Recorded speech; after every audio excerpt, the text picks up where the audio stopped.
પશ્ચિમ બંગાળ કે જ્યાં બે તબક્કામાં ચૂંટણીઓ થવાની છે ત્યારે લોકસભાના વિરોધ પક્ષના નેતા રાહુલ ગાંધીએ ચૂંટણી પ્રચાર શરૂ કરી દીધો છે અને આ વખતે કોંગ્રેસ એકલા હાથે તમામ બેઠકો પર ચૂંટણીઓ લડવા જઈ રહી છે ત્યારે રાહુલ ગાંધીએ ઉત્તર દિનાજપુર જિલ્લામાંથી પોતાના ચૂંટણી અભિયાનની શરૂઆત કરી છે તો આવો જાણીએ સમાચાર વિસ્તારથી નમસ્કાર જમાવટ સાથે હું છું પાર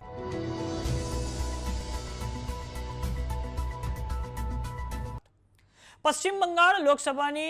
બેઠકોની દ્રષ્ટિએ સમગ્ર ભારતમાં ત્રીજા નંબરનું સૌથી મહત્વનું રાજ્ય છે ત્યારે લોકસભાના વિરોધ પક્ષના નેતા રાહુલ ગાંધીએ તેમના ઝંઝાવાતી ચૂંટણી પ્રચારની શરૂઆત કરી દીધી છે આ વખતે પહેલીવાર એવું બન્યું છે કે કોંગ્રેસ એકલા હાથે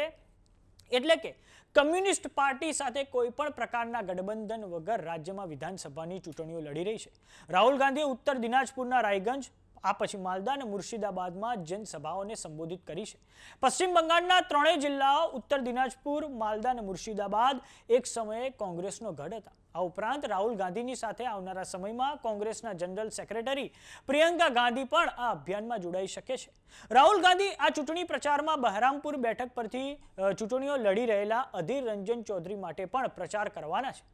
વાત કરીએ રાહુલ ગાંધીની તો છેલ્લી વખત રાહુલ ગાંધીએ 2021ની વિધાનસભાની ચૂંટણીઓ વખતે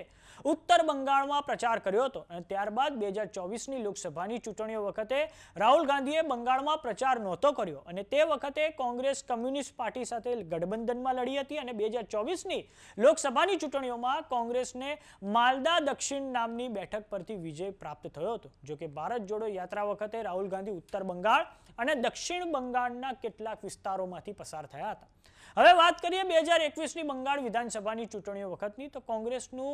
એ વખતે ખાતું પણ રાજ્યમાં નહોતું ખુલી શક્યું આ પહેલા 2016ની વિધાનસભાની ચૂંટણીઓમાં કોંગ્રેસને સમગ્ર બંગાળમાંથી 12% વોટ શેર સાથે 44 બેઠકો પ્રાપ્ત થઈ હતી પરંતુ 2021ની વિધાનસભાની ચૂંટણીઓમાં પશ્ચિમ બંગાળમાં કોંગ્રેસનો જે તમામ વોટ શેર છે તે ભારતીય જનતા પાર્ટીમાં ટ્રાન્સફર થઈ ગયો હતો અને તે કારણે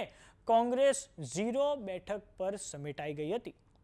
હવે વાત કરીએ સત્તાધારી પક્ષ ભારતીય જનતા પાર્ટીની તો 2024ની લોકસભાની ચૂંટણીઓમાં ભારતીય જનતા પાર્ટી પૂર્ણ બહુમત હાંસલ નહોતી કરી શકી અને તેનો વિજય રથ 240 સીટો પર અટકી ગયો હતો પરંતુ ત્યાર પછીની જેટલી પણ વિધાનસભાની ચૂંટણીઓ થઈ છે જેમ કે મહારાષ્ટ્ર હોય આ પછી દિલ્હી હોય અને આ પછી બિહાર હોય તેમાં એનડીએ દ્વારા બમ્પર જીત હાંસલ કરવામાં આવી છે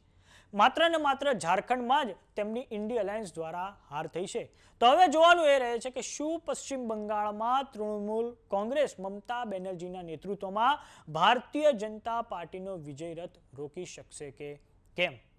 તો સમાચારોમાં અત્યારે બસ આટલું જોતા રહો જમાવટ જો તમે અમને યુટ્યુબ પર જોઈ રહ્યા તો સબસ્ક્રાઇબ કરો જો તમે અમને ફેસબુક પર જોઈ રહ્યા તો ફોલો કરો સાથે જ અમારી વોટ્સએપ ચેનલ આવી ગઈ છે જોઈન કરવાનું ના ભૂલતા નમસ્કાર